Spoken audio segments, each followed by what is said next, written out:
ওটাই ভিডিও করছি।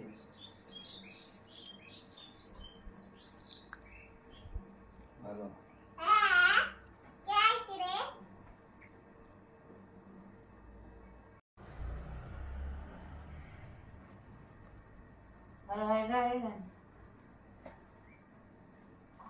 কি করলে